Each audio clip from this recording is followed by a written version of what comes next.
Welcome back to my channel. देखिए मैं अभी वाजीराम एंड रवि में हूँ। ये मेरी कोचिंग सेंटर है जहाँ से मैंने अपनी कोचिंग ली थी और मुझे बहुत ही नॉस्टैल्जिक फील हो रहा है क्योंकि मैं अभी अपनी टीचर्स के बीच में हूँ और मैं आपसे मिलवाने वाली हूँ सबसे पहले मेरे सोशियोलॉजी के जो मेरे फेवरेट टीचर थे। मतलब हमने इनकी क्लास एक भी मिस नहीं की।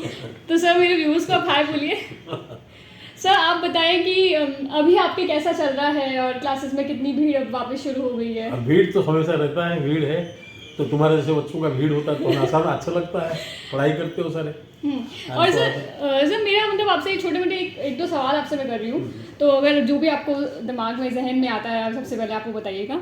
तो आपने सोशियोलॉजी पढ़ाना, आपको कितना एक्सपीरियंस है इस सब्जेक्ट का और आपकी जो पढ़ाने की टेक्निक है वो इतनी डिफरेंट है, तो उसके बारे में आप क्या बताना चाहते हैं? See, one thing I can tell you, when you teach from your heart, one second. when you teach from your heart, something different comes out. The difference is difference, but it's not there in the book. You speak from out of your head, speak from out of your experience, and speak from out of the observation you make when you are sitting with the students. So no methodology is planned for the teaching. It's spontaneous. It comes up like that. अरे sir कोई book बनाना चाहे आपके ऊपर, आपकी lifestyle पे, हाँ. तो वो बुक का जो टाइटल क्या होगा? I don't think I am probably fit enough on whom a book should be written. But you know, so all of you are my books. So what you speak, these are the chapters. Oh wow, And wonderful. Sir आपसे मिलके बहुत अच्छा लगा और हर बार बहुत ही refreshing होता है आपसे मिलके, बहुत कुछ नया सीखने को मिलता है और मैं अपने आप को बहुत ही लकी और बहुत ही धन्य मानती हूँ कि मैं आपसे पढ़ी हूँ। see, what a teacher is, he is made by his students. So I am lucky that I got students like you. Thank you so much sir. Thank you. God bless you. और अब मैं आपको जिस personality से मिलवाने जा रही हूँ, I mean, आप डेफिनेटली वैसी पर्सनालिटी से लाइफ टाइम एक ही बार मिलते हैं और शायद मेरी ज़िंदगी में वो दिन आ चुका है। मुकुल पाठक सर, सब मुझे अब पता है, वो तो मेरा थोड़ा नाम का कन्फ्यूजन हो गया था। तो सर हमें पढ़ाते थे एथिक्स और सर आपने और क्या क्या सब्जेक्ट? साइकोलॉजी भी पढ़ाते हैं, ऑप्शनल वो पढ़ाते हैं। तो सर आपका जो पढ़ाने का टेक्निक है वो बहुत डिफरेंट है क्योंकि मेरे एक बेस्ट फ्रेंड है, वो आपसे पढ़े थे, उनका जो ऑप्शनल था वो यही था। तो वो बताते थे कि आप फ़न को पढ़ाई के साथ में क्लब करके पढ़ाते हैं, तो उसके बारे में आप क्या कहना चाहते हैं? बच्चे आपको इतना पसंद करते हैं। देखिए, जब आप ह्यूमर को मिक्स कर देंगे टीचिंग के साथ, हाँ, तो उससे अंडरस्टैंडिंग बेटर हो जाती है। अच्छा, लोगों का अटेंशन स्पैन बढ़ जाता है, ओके समझने का जो प्रोसेस है वो भी आसान हो जाता है, ओके, और स्टूडेंट को एक सब्जेक्ट के प्रति नई जिज्ञासा जाग जाती है। अच्छा, तो इन चारों का अगर मिश्रण हो जाए तो पढ़ाई एक बर्डन नहीं लगेगी, पढ़ाई एक तरह से फेस्टिवल लगेगा बच्चे को। अरे वाह सर, बहुत ही खूब बताया आपने। सर मुझे एक चीज़ ये बताइए, जैसे एक आपने बहुत सारे आईएएस बनाए होंगे, तो मुझे ये बताएं कि एक आईएएस के अंदर वो 3 क्वालिटीज़ क्या होती है कि जो होनी चाहिए? आप बच्चा क्यूरियस होना चाहिए, क्या क्या ऐसी चीज़ें जो उसमें होनी चाहिए और आपने देखा है, ऑब्जर्व किया है बच्चों में? सबसे पहली क्वालिटी है इमोशनल स्टेबिलिटी, ओके, दूसरी क्वालिटी है diligence, commitment to hard work, और तीसरी क्वालिटी है अ बिट ऑफ, वो मैं कह सकता हूँ कि आदमी की क्वालिटी नहीं है, सितारों का खेल है, कुछ सितारे भी उसकी सपोर्ट में काम करने चाहिए। ये तीनों का मिश्रण जो है एक आदमी को आईएएस बनाता है। अरे वाह, देखिए आपको टिप्स भी मिल रहे हैं साथ साथ में कि किस तरीके से आप आईएएस बन सकते हैं। तो सर मेरा एक सवाल आपसे ये भी रहेगा, सर आपके पास थोड़ा टाइम तो होगा ना?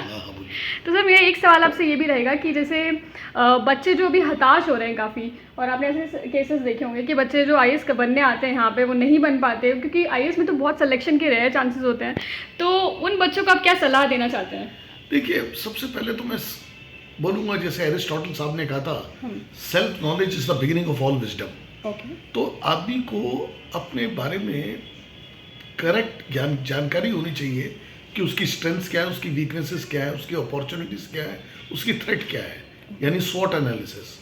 अगर व्यक्ति अपने बारे में जानकारी रखता है तो रियलिस्टिक गोल सेट करेगा, और वो रियलिस्टिक गोल सेट करेगा तो वो गोल अचीव भी होंगे और उसका मनोबल बढ़ता रहेगा।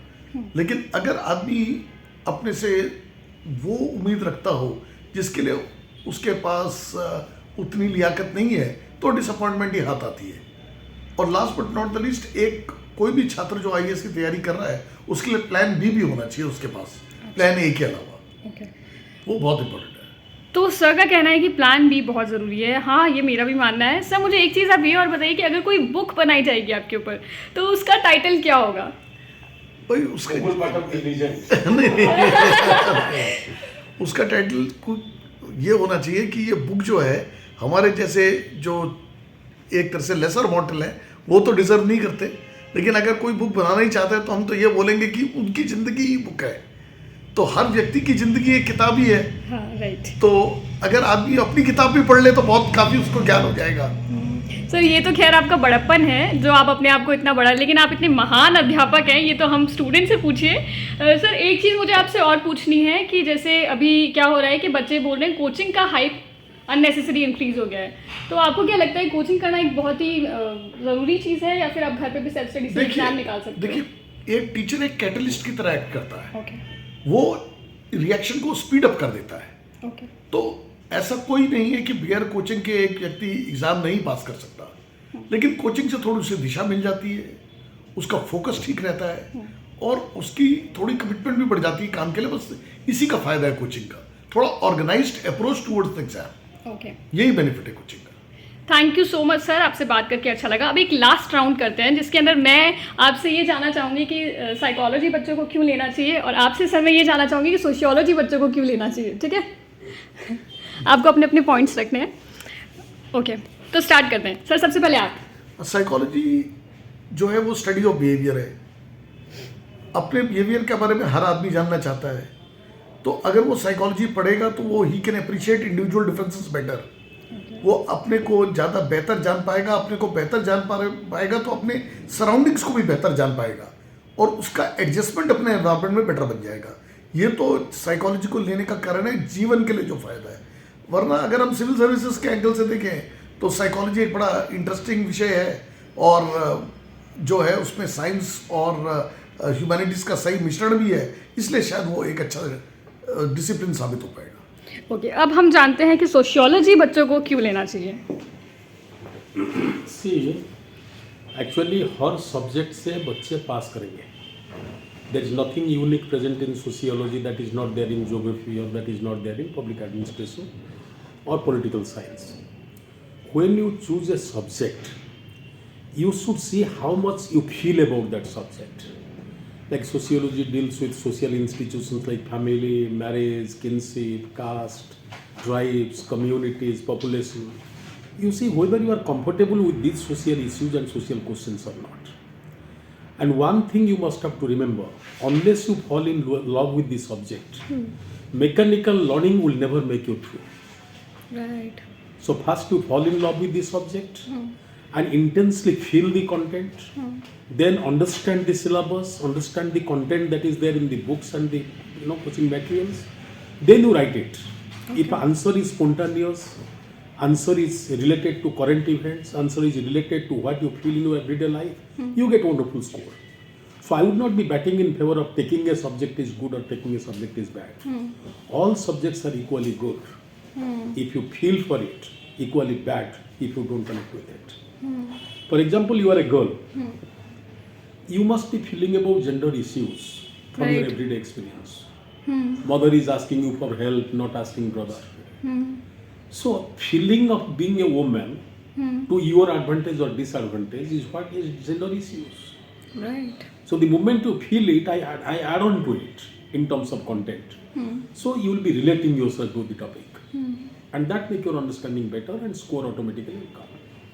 Thank you so much sir, आपने you. इतना हमें हमारे ज्ञान चक्षु खोल दिए हैं। और खैर देखिए, आप सब्जेक्ट तो वही लीजिए जिसमें आपका इंटरेस्ट हो और आप उसे लंबे टाइम तक पढ़ सकें। इतना ही था, समाप्त करके मैंने बता दिया। और चलिए जुड़े रहिए मेरे साथ, मिलती हूँ आपसे नेक्स्ट व्लॉग में। Bye bye.